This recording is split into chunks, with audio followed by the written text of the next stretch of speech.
क्यों बाबा साहब मातृभूमि पर गर्व नहीं करते? आखिर क्या वजह रही होगी जो बाबा साहब ने ऐसा कहा? इस वीडियो में हम विस्तार से बताएंगे। बस आप हमारे साथ यूं ही बने रहे। नमस्कार दोस्तों, मेरा नाम है सूरज और आज की वीडियो में बात करेंगे भारत रत्न बाबा साहेब डॉक्टर भीमराव अंबेडकर के संघर्ष की कहानी को बयां करता है। एक ओर भारत की पूरी हिंदू सेना थी जिसका नेतृत्व मोहनदास करमचंद गांधी कर रहे थे, और दूसरी तरफ हिंदुत्व के सबसे निचले पायदान पर रखे गए समुदाय से आने वाले डॉक्टर आंबेडकर साहब थे, जो अकेले कट्टरपंथी हिंदू सेना से दलितों, पिछड़ों, महिलाओं के हकों के लिए निरंतर क्रांतिकारी आवाज उठा रहे थे। महात्मा गांधी ने तो डॉक्टर आंबेडकर को जैसे पग पग पर नीचा दिखाने की कसम खा रखी थी। गांधी जी वर्ण व्यवस्था को कायम रखना चाहते थे, जबकि अंबेडकर जातिवाद संपूर्ण नाश चाहते थे। गांधी और अंबेडकर की पहली मुलाकात कब और कहां हुई आइए जानते हैं। जब पहली बार 1931 में डॉक्टर आंबेडकर और महात्मा गांधी की मुलाकात होती है, तो गांधी जी ने उनसे प्रश्न किया कि वे कांग्रेस की इतनी कटु आलोचना क्यों करते हैं, क्योंकि उस समय कांग्रेस की आलोचना का मतलब होता था मातृभूमि के लिए संघर्ष का विरोध। डॉक्टर अंबेडकर ने गांधी को दिया करारा जवाब, गांधी जी, मेरी कोई अपनी मातृभूमि नहीं है। कोई भी अछूत जिसमें थोड़ी सी चेतना हो इस मातृभूमि पर गर्व नहीं करेगा। अपनी मातृभूमि नहीं है। कोई भी अछूत जिसमें थोड़ी सी भी चेतना हो इस मातृभूमि पर गर्व नहीं करेगा। इतिहास ने आंबेडकर के साथ बहुत ही निर्दयतापूर्ण व्यवहार किया। इतिहास ने आंबेडकर को पहले कालकोठरी में बंद कर दिया और फिर महिमा मंडित कर दिया। इतिहास ने आंबेडकर को अछूतों का नायक बना दिया और हिंदू सत्ता ने आंबेडकर के लेखों को दुनिया की नजरों से छुपा दिया। आंबेडकर की इनकलाबी बौद्धिकता पर इतिहास ने डाका डाला और तेज धार जबान को भौथरी करने की कोशिश की, लेकिन फिर भी अंबेडकर को मानने वालों ने बहुत ही सृजनात्मक तरीकों से उनकी विरासत को जिंदा रखा। उनमें से एक तरीका है उनकी बड़े पैमाने पर उत्पादित लाखों मूर्तियां बनाना। अंबेडकर की मूर्ति एक इनकलाबी जिंदा लक्ष्य है। इसे दुनिया में आगे प्रस्तुत किया जाता है अपने हिस्से के एक मुट्ठी आसमान पर अपना दावा ठोंकने के लिए, भौतिक और आभासी, सार्वजनिक और निजी, जो दलित का हक है।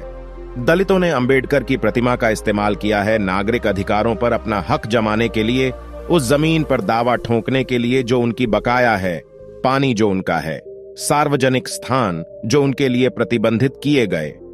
अंबेडकर की प्रतिमा जिसका प्रत्यारोपण सार्वजनिक स्थानों पर किया जाता है और जिसके चारों ओर लोग इकट्ठा होते हैं, उसके हाथ में हमेशा एक पुस्तक होती है।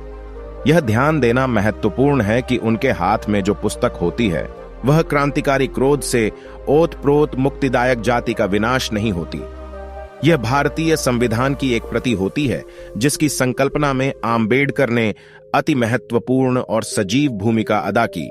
वह दस्तावेज जो आज प्रत्येक भारतीय के जीवन को शासित और नियंत्रित करता है।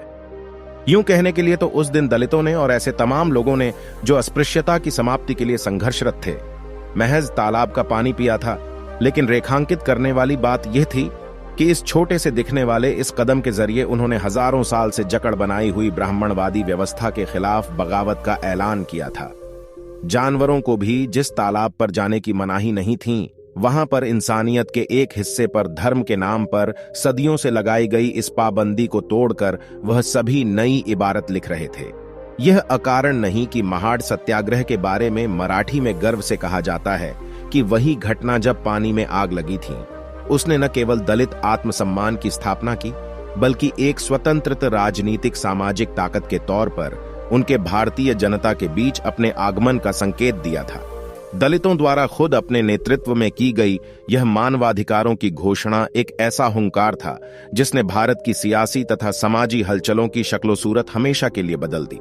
संविधान को अपने हक के लिए इस्तेमाल करना एक बात है, उसकी सीमा में बंद रहना दूसरी बात। अपनी परिस्थितियों के कारण वे एक क्रांतिकारी भी बने और साथ में जब जब मौका मिला उन्होंने स्थापित सामाजिक, राजनीतिक, आर्थिक व्यवस्था के गलियारों में कदम भी रखा।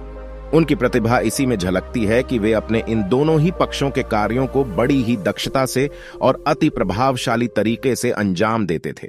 आज के चश्मे से अगर उनको देखा जाए तो ऐसा लगेगा जैसे कि वे दोहरी और कभी कभी भ्रमित करने वाली विरासत छोड़ गए। दोस्तों, आज की वीडियो में बस इतना ही। हम इस चैनल पर सिर्फ बाबा साहेब के जीवन से जुड़ी छोटी बड़ी सभी जानकारी लेकर आते रहते हैं। यदि आप बाबा साहब को पसंद करते हैं और इनके बारे में जानना चाहते हैं तो चैनल को सब्सक्राइब कर लें।